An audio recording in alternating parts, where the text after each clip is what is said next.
കൊച്ചി കാക്കനാട് വീട്ടമ്മയുടെ മാല പൊട്ടിക്കാൻ ശ്രമം. ബൈക്കിലെത്തിയ രണ്ടുപേരാണ് മാല പൊട്ടിക്കാൻ ശ്രമിച്ചത്. കവർച്ചാശ്രമം ചെറുക്കുന്നതിനിടെ വീട്ടമ്മയുടെ മാലയിലെ താലി നഷ്ടമായി. ശ്യാംകുമാർ വിവരങ്ങൾ നൽകും കൊച്ചിയിൽ നിന്ന്.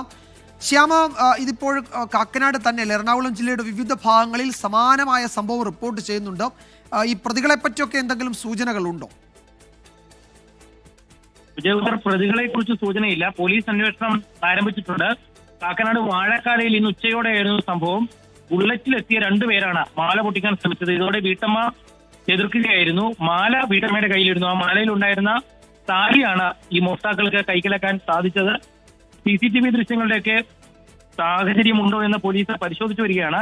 കഴിഞ്ഞ ആഴ്ചയും ഇതേപോലെയുള്ള മോഷണ സംഘത്തെ പോലീസ് പിടികൂടിയിരുന്നു. അപ്പോഴാണ് അവർ വടക്കേന്ത്യയിൽ നിന്ന് എത്തി ഇവിടെ മോഷണം കഴിഞ്ഞ് പോകാനെത്തിയ സംഘമാണെന്ന് അറിഞ്ഞത്. അത്തരത്തിലുള്ള എന്തെങ്കിലും സാഹചര്യം ഉണ്ടോ എന്ന് പോലീസ് പരിശോധിച്ചു വരികയാണ്. യെസ്, ശ്യാം നേരത്തെ സൂചിപ്പിച്ചതുപോലെ ഒരു വലിയ സംഘം, ഇങ്ങനെ മാല പൊട്ടിക്കുന്ന ഒരു സംഘം പലയിടത്തുണ്ട് എന്നാണ് തോന്നുന്നത്. കാരണം അത്തരം റിപ്പോർട്ടുകൾ ഈ ദിവസങ്ങളിൽ വരുന്നുണ്ട്.